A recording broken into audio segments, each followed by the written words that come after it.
Oiê, tudo bem com você? Eu sou a Ju e esse é o canal Chá com Leitura. E esse é um grande momento porque é hora de falar dos livros que eu li no mês passado e eu tenho que dizer que eles foram muito legais. Adorei! As coisas saíram como eu tava esperando? Não saíram, mas foi fantástico mesmo assim. E eu vou contar um pouquinho de cada um deles pra você.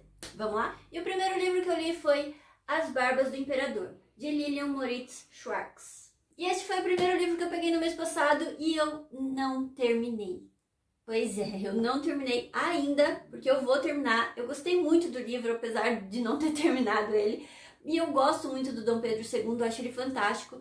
A escrita da autora, o jeito como ela narra a história também é muito interessante. Mas por alguma razão, sempre que eu começava a ler, me dava um pouquinho de sono e eu acabava lendo pouquíssimas páginas. Eu acho que eu tô na página 100 e alguma coisa. A leitura simplesmente não deslanchou. No vídeo que eu fiz falando sobre meta de leitura, eu disse que eu achava que este livro era escrito de uma forma romantizada, que a história seria contada como se fosse um romance. E na verdade não é, ele é realmente um relato histórico, um documentário. E aí nos primeiros capítulos, 2, 3 primeiros capítulos, a autora fala muito, na verdade, sobre a independência, sobre Dom Pedro I e como o Brasil ainda estava muito instável naquele período. Até que a situação ficou insustentável e Dom Pedro I teve que abdicar e ir para Portugal, deixando aqui o filho como um emblema da monarquia. Como eu disse, eu li só um pouquinho do livro, mas esse pouquinho já foi suficiente para a autora conseguir mudar um pouquinho a minha percepção do Dom Pedro II, porque eu sempre aprendi que ele era uma pessoa muito calma, melancólica, né? Que ele nunca conseguiu superar o abandono do pai. Mas na minha visão, e aí eu não sei se eu fui ensinada ou se eu mesma que criei na minha cabeça, mas eu tinha a ideia dele como uma pessoa melancólica, sim, mas muito determinada, uma pessoa que sempre teve essa noção de que ele era o governante e que o rumo que ele tinha que seguir para o nosso país, fazer o nosso país seguir. E aqui ela dá uma ideia um pouquinho diferente, né? Que um jovem muito manipulável e um adulto até um pouco infantil. Tudo bem que eu parei numa parte ali em que Dom Pedro está começando a se impor, em que ele está começando a criar um ambiente ali, um grupo de pessoas que deixem ele mais seguro, mais forte no governo para ele poder reinar de fato. Porque a gente sabe que um rei só é rei enquanto o povo, os nobres, a sociedade mantiver ele no poder. No momento que eles virarem as costas, ele é só um homem sem nada, praticamente. Então eu tô achando muito interessante, eu não sei porque esse livro tá me dando sono, mas eu vou continuar a leitura. Se por um acaso eu mudar de opinião no final, eu volto pra falar dele, mas por enquanto eu acredito que não vai ter muitas surpresas, eu acredito que seja isso mesmo. Mas uma coisa muito interessante é que esse livro me deu muita vontade de ler os clássicos, né, da literatura brasileira, porque ele fala muito sobre como Dom Pedro apoiava a arte no geral, né, mas como ele trabalhou com os autores para criar essa imagem do Brasil, da cultura brasileira, do índio lutador, enfim, como ele deu todo esse apoio. E, obviamente, por causa dele, a minha meta de leitura deste mês aqui foi totalmente alterada, porque eu queria muito ler autores brasileiros, livros clássicos principalmente, mas do nosso Brasil. E uma outra coisa interessante é que esse livro me deu vontade de ler uma outra biografia. Biografia não é o tipo de leitura que eu normalmente faço, não é o tipo de livro que eu procuro, mas eu fiquei com muita vontade de ler a biografia do Mauá, né, o Barão, que na verdade era Visconde, alguma coisa assim, mas de Mauá. Eu queria muito ler a biografia dele, principalmente porque eu descobri que tem uma autobiografia dele, que ele escreveu logo depois que ele faliu, né? Então eu achei muito interessante. Este livro aqui me impactou bastante, incrível, porque eu não terminei ele, mas ele realmente acabou me influenciando muito. E o segundo livro que eu li foi A Cruz de Cedro, de Antônio Joaquim da Rosa. Eu não tenho este livro físico, na verdade meu pai tinha, mas ele sumiu. Enfim, eu não tenho o livro físico, mas eu consegui baixar ele online pelo site da USP. E eu vou deixar então aqui na descrição o link que eu usei para baixar a minha versão. E não deu problema pra mim, pelo menos meu computador tá funcionando até agora. Então se você quiser baixar, o livro é curtíssimo, ele todo, com folha de rosto, índice e não sei o que, tem 93 páginas. É um livro que dá pra ler em um único dia. Eu sempre ouvi falar muito deste livro, porque além dele se passar aqui na minha região, na cidade de São Roque, inclusive se você é daqui, você vai ver muitos pontos de referência que ainda existem, né? Esse livro foi escrito há quase 200 anos e até hoje você vai ver o Rio Canambeí, Sabuó, enfim, eu achei isso muito legal. Mas além disso, eu sempre ouvi falar que ele era uma denúncia de algo que de fato tinha acontecido. A verdade é que eu tentei achar informações sobre isso, mas eu não consegui. Mas eu não desisti, porque eu tinha um plano de fazer um vídeo só sobre isso, que eu acho que vai ser muito legal. Eu vou tentar ainda procurar em outras fontes, porque na internet realmente a única coisa que eu consegui achar foram alguns personagens que são citados no livro, que eu achei até na Wikipédia falando sobre eles. Pouquíssima coisa, mas deu meio que uma base para aquilo, entende? Deu para entender que algumas pessoas dali, pelo menos, eram reais. Agora, se a história foi ou não real, neste momento eu não posso te dizer. Mas eu vou te falar um pouquinho sobre o que é este livro. No começo da história a gente acompanha o próprio autor contando sobre os momentos de lazer dele, como ele gostava das paisagens aqui da região e de um lugar específico, um lugar chamado a Cruz de Cedro. Até que ele encontra alguém que se propõe a contar a história desse lugar. O porquê dessa pessoa achar que ali não é um lugar lindo, maravilhoso, apesar da paisagem ser linda e maravilhosa, do porquê ele achar que esse lugar é maldito. Então nós saímos desse momento de lazer do autor, num lugar bucólico, todo bonitinho, e entramos numa história de anos atrás. Essa pessoa, esse índio idoso, conta pra ele a história de um casal que viveu ali na região. O protagonista, Augusto de Lara, acabou perdendo os pais de uma forma bastante trágica, bem no momento que ele nasceu, na verdade. E ele foi tomado pela família Góes. A família decidiu cuidar dele e criar como se fosse um filho. E essa família teve uma filha, e os dois foram criados juntos, cresceram como irmãos. Até que no momento, quando eles já estavam mais crescidos, eles se prometeram em casamento. Entre eles mesmo, duas crianças praticamente. Eles nem sabiam basicamente o que eles estavam fazendo, mas eles se gostavam, eles queriam estar juntos. Mas logo depois disso, o pai da Beatriz, o capitão Góes, mandou o Augusto para uma escola de padres. Ele não sabia de nada desse relacionamento entre eles, ele não mandou o menino longe por qualquer outro motivo que não fosse para ele aprender, para ele estudar, porque de qualquer forma ele estava crescendo e logo ele teria que entrar, ele teria que receber a herança dele e tinha que estar preparado para isso. Eu não quero dar muitos detalhes porque eu vou acabar dando spoiler, mas porque o livro tá aí, é fácil de baixar e ele é fácil de ler, apesar de ter a gramática de 1800 e pouco. Foi realmente fácil de ler, é um livro que dá para ler em um dia mesmo. Eu não li porque eu já te falo. Enfim, voltando para a história. Muita coisa acontece e eles acabam se reencontrando e acabam refazendo esses votos de criança, mas agora de uma forma mais séria. Acontece que o pai dela não ficou feliz com isso e não aprovou. Então Augusto vai até a igreja com o intuito de se confessar. E lá ele acha um ombro amigo, que não quer só ouvir uma confissão, ele quer ouvir a história toda, ele quer tirar o peso dos ombros desse jovem tão trágico. E é isso que essa pessoa faz, ela ouve toda a história e se propõe a ajudar. Então até aí você tem uma história muito bonitinha, uma história romântica. E eu sempre ouvi falar que esse livro é um livro pesado, uma história pesada. Mas lendo o livro eu vi que ele era muito fofinho. Até que ele deixou de ser. É sério, até a página 60 e pouquinho, você tem essa história fofinha. Até que ela dá um giro de 180 graus e você parece que caiu num mundo paralelo, num mundo espelhado. E aí as coisas começam a degringolar. Sério. E foi exatamente aí que eu parei minha leitura, porque eu realmente esqueci tudo que as pessoas tinham dito pra mim sobre esse livro. Eu tava ali aproveitando a história, a narrativa fofinha, tudo vai se resolver, e até chegar nesse momento, eu levei até um susto, porque não só a história foi pra um caminho diferente, mas a pessoa que criou esse caminho também foi totalmente inesperada. E quando chegou nesse momento eu fiquei... Gente, sério, eu realmente não esperava, eu não consegui continuar a leitura. Eu podia ter terminado esse livro em um dia, em algumas horinhas, ele é realmente muito curtinho. Mas eu tive que parar, eu fiquei acho que uma semana com ele parado, porque eu tive que criar coragem pra continuar. Eu tava com medo de continuar. Mas é óbvio que eu criei coragem, eu voltei, eu terminei o livro, mas...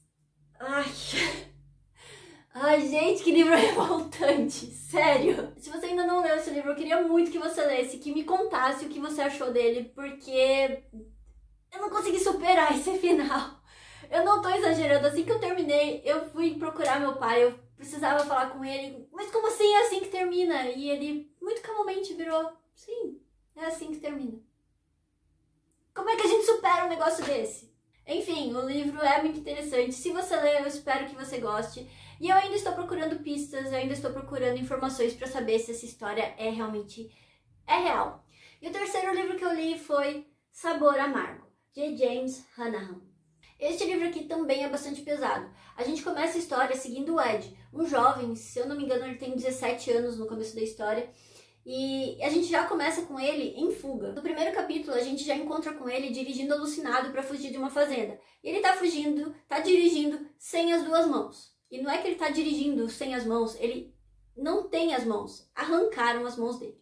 Mesmo assim, o Ed consegue chegar ao destino dele, que é a casa de uma tia dele, onde ele busca ajuda e abrigo. E depois de receber o atendimento necessário, a gente descobre como o Ed é um garoto inteligente. Ele consegue se adaptar a essa nova realidade dele e consegue crescer muito, sozinho, por conta própria mesmo. Eu vou enfatizar de novo esse por conta própria, porque eu fiquei bastante estarrecida com o comportamento da tia dele, vendo o menino. Ele era menor de idade, eu não lembro quantos anos ele tinha no começo do livro, se eu não me engano eram 17 anos, mas ele era menor de idade, ele tinha acabado de perder as mãos e a tia tava assim, ah tá, e aí, como que você vai fazer da vida pra sair daqui da minha casa? Mas tudo bem, como eu disse, o Ed é realmente muito inteligente e ele conseguiu dar certo sem precisar dela. Mas logo depois desse primeiro capítulo, a história volta pro passado, contando não só o que aconteceu com o Ed, mas também com o que aconteceu com a mãe dele, a Darlene. Então os capítulos vão se alternando, contando a história do Ed e da mãe dele. E não necessariamente de uma forma linear, a gente fica sabendo basicamente de toda a história, tanto antes do casamento dos pais dele, até o momento depois do que aconteceu com o Ed. Mas vamos voltar para a mãe do Ed, que é o catalisador de toda a desgraça que acontece neste livro. O pai do Ed morreu de uma forma bastante trágica, e a mãe dele nunca conseguiu superar isso. Ela caiu numa depressão profunda, ela não conseguia reestruturar a vida dela, deixou perder os bens que eles tinham.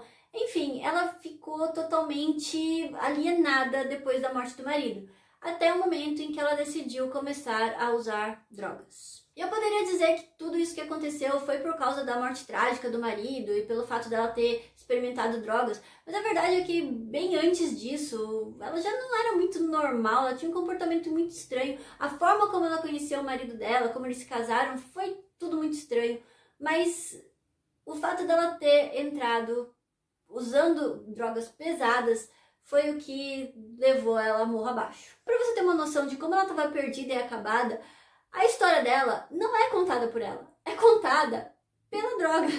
Eu vou dizer que isso na verdade foi muito interessante. Primeiro porque foi totalmente surpreendente, né? Que a gente começa o capítulo dela, eu pelo menos fiquei meio perdida, assim, ué, mas ela tá sozinha, quem é que tá falando com ela? O que tá acontecendo? E aí quando eu me toquei do que tava acontecendo, eu falei, nossa, que diferente, eu achei muito interessante isso. Um outro ponto é a forma como esse narrador narra, porque ele narra de um jeito muito...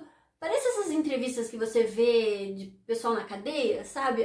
O linguajar, o fato de não ter ponto, não tem vírgula, nada, é muito interessante. Eu achei muito legal o jeito que o autor escolheu para narrar o ponto de vista dela, aliás, a história dela. Então, na verdade, nós temos 3 protagonistas, o Ed, a Darlene e o Scott. Ele tem um nome. Então, logo no começo do capítulo da Darlene, a gente já vê como ela tá totalmente perdida no mundo. E é nesse momento que ela encontra um pessoal muito interessante. Ela está andando pela rua sozinha, de noite, totalmente... Ela tinha acabado de cair, o rosto dela estava inchado, ela perdeu o dente, sangrando. Enfim, esse pessoal parou e achou, nossa, que pessoa legal, eu quero te dar um trabalho, você aceita? E ela aceitou. Ela aceitou porque nesse lugar, além dela estar precisando de dinheiro, ela realmente está precisando de trabalho, esse lugar oferece o Scott para ela. Na verdade, ela acabou numa fazenda que usa trabalho escravo, mas aquele trabalho escravo moderno, sabe? Você trabalha para mim e recebe 10, mas se você tá usando minhas instalações, água, luz, você me deve 20. Coisas assim, sabe? Ou seja, ela tá presa lá, mas com uma ajudinha do Scott, ela não percebe a realidade dela, ela não sabe que ela nunca vai sair de lá e ela tá muito feliz. De vez em quando ela lembra que ela tem um filho, mas o que fazer, não é mesmo? E se você tá se perguntando o que aconteceu com o Ed, ele ficou em casa, tentando sobreviver, porque nessa época ele não tinha 17 anos, ele tinha 10. E ele estava totalmente sozinho, porque a tia dele, a única parente que ele conhecia, tinha brigado com a mãe e tinha ido embora. E ele não podia contar com os vizinhos, nem nada. Ele podia contar até certo ponto, mas não para morar com eles. Então ele tinha que se virar sozinho mesmo. E além de se virar sozinho no dia a dia, ele passava as noites procurando a mãe, porque ele queria resgatar ela, ele queria cuidar dela. Depois de muito procurar, ele finalmente consegue encontrar ela. Só que ao invés dela tentar tirar ele de lá, ela acaba prejudicando cada vez mais o próprio filho. Então tá, vou parar por aqui pra não dar spoiler, mas eu achei esse livro muito interessante mesmo. Não só essa parte do Scott aí, né, contando a história, narrando a história, que realmente eu não lembro de ter visto isso em nenhum outro livro, eu achei muito legal a forma como ele narra e ele estar narrando em si. Mas eu gostei muito desse livro pelo que ele fala. Ele realmente fala sobre escravidão, fala sobre drogas, mas o principal aqui é o relacionamento. Tanto entre mãe e filha, quanto da Darlene com o marido dela também, é um relacionamento muito interessante de se ver. Outra coisa muito interessante é a própria Darlene, ver os altos e baixos dela, como se diz, os malabarismos mentais que ela faz para se justificar. Eu achei muito interessante, ela detestava ela, já admito, realmente acho ela horrorosa, mas foi muito interessante ler sobre ela. Você conseguir superar o ódio que ela causa, pela fraqueza dela, por tudo que ela faz com o próprio filho, porque o Ed é um garoto muito bonzinho, ele é muito ingênuo, ele realmente quer proteger ela, ele acha que ele tá cuidando dela. Enfim, ele é muito bonzinho, ele não merecia uma mãe dessa, sério. Mas enfim, o livro é muito bom, eu gostei muito mais do que eu tava esperando. E o quarto livro da minha lista é Os Melhores Contos de Fadas Eslavos, de vários autores. Olha, acho que desde que eu abri este canal aqui no YouTube, todo mês eu tava lendo um livro de contos de fadas. Mas este aqui, infelizmente, é o último da minha lista. Eu gostei muito dos contos aqui, alguns eu já conhecia de outros livros que eu tinha lido, mas a maioria foi totalmente inédita pra mim e eu adorei isso. Tem também uns 2 contos, mais ou menos, que eu já tinha visto versões. Então eles são bem parecidos, eu sempre acho isso muito engraçado, que a gente vê uma história do folclore alemão, mas aí você acha uma versão desse folclore alemão lá na Itália. Enfim, eu acho isso muito bacana e foi legal encontrar isso aqui. E sabe uma coisa que eu também achei legal? Se você já leu a série ou assistiu a série Witcher, aqui tem um conto que fala sobre a criança surpresa. Não é esse o termo que eles usam, mas nesse sentido, de a pessoa falar, quando você chegar na sua casa, me dê aquilo que for uma surpresa pra você quando você chegar. E é uma criança. E eu achei isso muito legal, porque eu nunca tinha visto esse conceito tirando essa série, que também é eslava. Então eu achei muito legal encontrar aqui também. Muito, muito bonitinhos os contos, muito gostoso de ler. Uma leitura muito leve. E o último livro que eu li foi Quincas Borba, de Machado de Assis. Como eu disse, ler As Barbas do Imperador me deu muita vontade de ler livros clássicos. Então, apesar de eu não ter terminado As Barbas do Imperador, eu acabei pegando um livro a mais porque eu realmente queria ler alguma coisa que fosse daquela época. Então eu peguei este livro aqui porque, primeiro, é Machado de Assis e segundo, porque é um dos clássicos dele. Eu sempre ouço falar de Quincas Borba e eu nunca tinha lido. E eu adorei este livro, eu gosto muito do humor do Machado de Assis. Tirando este livro, eu só li Memórias Póstumas de Brás Cubas, mas eu gosto muito da forma sutil que ele tem de fazer o humor. Como ele, com um gesto, uma palavra, não é aquele humor escrachado, mas é muito, muito bom. Eu também sempre ouço as pessoas falando sobre como Machado de Assis era mestre em construir o caráter dos personagens, e aqui dá pra sentir muito bem isso. Eu não lembro se eu senti isso quando eu tava lendo Memórias Póstumas de Brás Cubas, porque faz muitos anos que eu li. Mas aqui eu realmente vi cada detalhe dos personagens, como faz sentido as atitudes que eles tomam. Mas também eu vou falar uma coisa. Eu lembro uma vez que eu peguei um livro do Victor Hugo na biblioteca e eu fui mostrar pro meu pai. E aí ele me disse, eu não gosto desse cara, ele é muito trágico. E realmente o livro era muito trágico, era Os Trabalhadores do Mar, que eu peguei depois de ler o Corcunda de Notre Dame. Então, baseado nesses 2 livros, eu tenho que dizer que meu pai tá certo. Victor Hugo é realmente muito trágico. Mas, sabe, Machado de Assis não tá muito atrás não. Esse cara sabe escrever um drama, hein? Mas vamos lá, fechando todos esses parênteses, vamos falar sobre Quincas Borba. Porque talvez você seja como eu e não tenha lido este livro na escola. O que é uma pena, porque ele é muito legal mesmo. Então a história de Quincas Borba começa com Quincas Borba, que é um homem muito rico, mas que não está muito bem da cabeça. No começo da história ele está vivendo com o Rubião, um homem que não deu muito certo, ele já faliu vários negócios, mas ele é uma pessoa boa e ele decide acolher o Quincas Borba, cuidar dele. Também no começo da história a gente conhece o cachorro que o Quincas Borba adotou e que também batizou de Quincas Borba. O médico diz logo no começo que o Quincas Borba não está bem, ele não tem muito tempo de vida. Mesmo assim, ele decide sair de Minas Gerais, onde o Rubião mora, e ir até o Rio de Janeiro resolver os negócios. A única coisa que ele pede é que o Rubião cuide do cachorro dele com a mesma deferência que ele teria para com o Quincas Borba, o humano. Conforme já era esperado, o Quincas Borba realmente venha a falecer, mas a surpresa é que ele deixou tudo que ele tinha para o Rubião. Então esse homem, Rubião, que nunca teve sucesso na vida, de repente se vê dono de uma grande fortuna. A primeira coisa que ele decide fazer é também sair de Minas Gerais e ir para o Rio de Janeiro. No caminho para lá, ele conhece um casal muito simpático e conta para eles que ele agora é extremamente rico. Sendo muito simpáticos, esse casal ajuda ele a se instalar no Rio de Janeiro. O marido ajuda ele a achar um advogado, a esposa ajuda ele a mobiliar a casa, enfim, ele é muito bem recebido e muito querido por essa nova família. Óbvio que ele não é só muito querido por essa família, mas por várias outras pessoas que se interessam por seu bem-estar. E as coisas vão indo muito bem, o Rubião é muito querido, esses amigos dele começam a crescer financeiramente, ele ajuda muitas pessoas, enfim, a vida está indo perfeitamente bem. O único problema, basicamente, é que o Rubião acaba desenvolvendo uma certa paixão por essa esposa do amigo dele. E aqui que a gente vê a construção dos personagens, a vaidade, o ciúme, enfim, é muito interessante ver a forma como ele descreve a personalidade deles, como a personalidade dos personagens aparece nos pequenos gestos que eles fazem. Eu adorei essa história, eu já adiantei, eu já falei, ela é trágica, de um jeito muito cômico. Eu não sei como Machado de Assis consegue isso, mas realmente a história, se você for ver por um lado, ela é realmente muito trágica. Mas o jeito como ele conta, tão irônico, cômico mesmo, ele acaba quebrando a nossa expectativa. Mas eu adorei a história, vale muito a pena. Se você é como eu e não leu até hoje, acredite, vale a pena ler este livro aqui. E é isso, esses foram os livros que eu li no mês de março e eu adorei todos eles. Pode parecer que não, porque eu não terminei um deles, infelizmente, e o outro me deixou bastante revoltada, mas eu adorei tudo que eu li, de verdade, vale muito a pena, todos esses livros são fantásticos. Muito obrigada por ter assistido até aqui, espero que você tenha gostado do vídeo, se gostou me dá um joinha e se inscreve no canal, hein? Um beijo, até o próximo vídeo.